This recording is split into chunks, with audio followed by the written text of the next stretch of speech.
Greetings, Mindcrafters, and welcome to another Mindcraft discussion on all things well-being. My name is Kimberly Quinn, and I am thrilled to be here with you this morning on this nice wintry day to chat about, well, of course, becoming the boss of our brain. That is the whole foundation for the Mindcraft series, right? But last time we were talking about, you're not broken. It's about thinking broken thoughts, and that started out with what I'd said earlier about there really is no stress in the world, and then you might hear somebody saying, "Oh, some lady on YouTube said there's no stress." Really? Be me for a day, okay? Well, here's the thing: there still is no stress in the world. There are only people thinking stressful thoughts. Okay? I mean, that's just true. It's all what we allow in here, and so with the brokenness thing, when we let ourselves, and it is allow ourselves to think. That negative self-talk about all the ways we're defective. Well, here's the big, not such a big surprise, is that we're then going to feel defective. That's shame. Those are shame words. And because thoughts come first and feelings come second. And we did that. Is it that simple? Yes. Is it that easy? Not necessarily. Though it takes commitment and awareness. So here's what we're going to talk about today, is that those same broken thoughts lead to neediness. And nobody likes that. I mean, if friends don't like that, we're not talking about like a genuine, in the moment, something bad happened, be there. Of course, absolutely. We're not talking about that. We're talking about like this chronic neediness behavior that's really the brain being on autopilot and allowing that surge of self-deprecation to just take on a life of its own. And that, all the ways we're not enough, all those broken thoughts, because your spirit is perfect. We talked about it, right?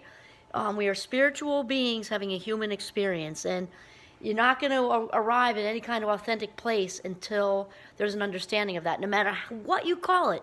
Universe, source, God, nature, whatever you want to define it as. But you got to kind of get there's a divine connection to even arrive there, because your spirit is perfect.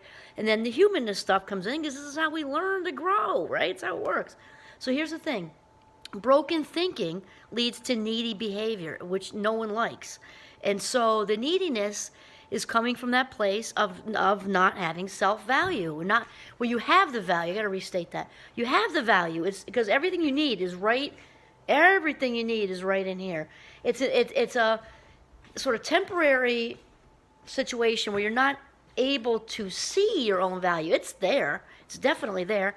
It's clouded over for life stuff and whatever happened. But the thing is, it comes down to the value, because a lot of the needy behavior comes from a place of not being aware of self-value, not being able to say no. Being able to say no is one of the healthiest things in the world, and also a big key to success. Being able to say no and having people not like you. Who cares? And if you're still in that place of you do care, that's what we're talking about working on, because when we're in that place of neediness, we are in a place of living outside our frame. I'm going to do another whole video on that. Living outside of our own frame and in other people's frames. And it's a situation of their approval. What they're saying about you means more to you than what you say about you.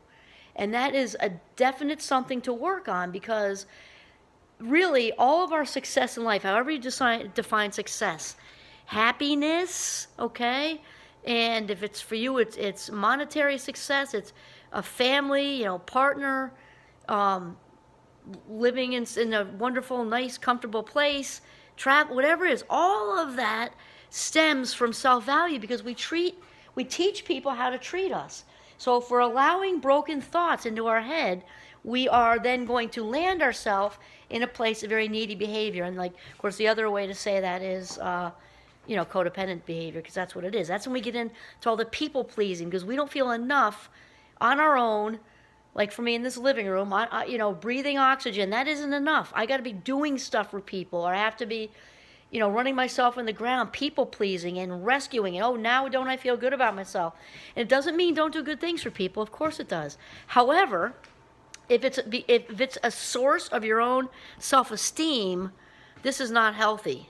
It just isn't, because you're okay all on your own as you are as a human being, and you don't need to be a human doing. So we've really got to work on those on the thoughts we're allowing in order to not feel broken, right? When we're allowing broken thoughts, we're going to feel broken. When we think all the ways we're not enough, we're going to walk around feeling not enough, which then turns into our actions out in the world and how we interpret information coming in. And that it's a big old cycle, big old nasty cycle. And so people are going to pick up on, without having any idea that they're picking up on it, that, you're putting it out there. Don't treat me well, walk all over me, doormat tattooed on my forehead, because we're allowing the thoughts. Your value is in there. You are worthwhile. You are worth living your very best life, happy and fulfilled, and just filled up over the top with inner peace and joy. It's all there.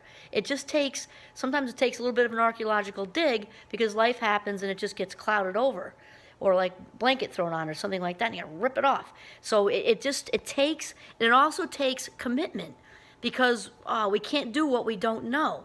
However, my friend Dr. Dave would say, once we are aware, we are responsible, and the only one who is going to help you, sort of lean into some better habits, lean into living the highest vibration of yourself, is you. If you're waiting around for somebody to, rescue you, fix you, do whatever, even help you. I mean, yeah, people are very good out there, but the thing is, you got to count on yourself. You're the only one that can lift yourself into the place where you want to be. That's just it. And it all starts here, because the thoughts are in charge. The thoughts are the mothership of your life, guiding everything else around. So it all comes from the self-value. So broken thoughts lead to needy behavior. Nobody likes that. Okay? So it all starts here. That's it. So we got to call off the thoughts of brokenness. Got to catch yourself. And it doesn't mean to beat yourself up over that, because that doesn't help anything. That's like another cycle, right? So it's like, oh, there I go again. I was thinking another broken thought. I caught myself. Good for me. Yay. I'm on the path to authenticity. I just caught myself.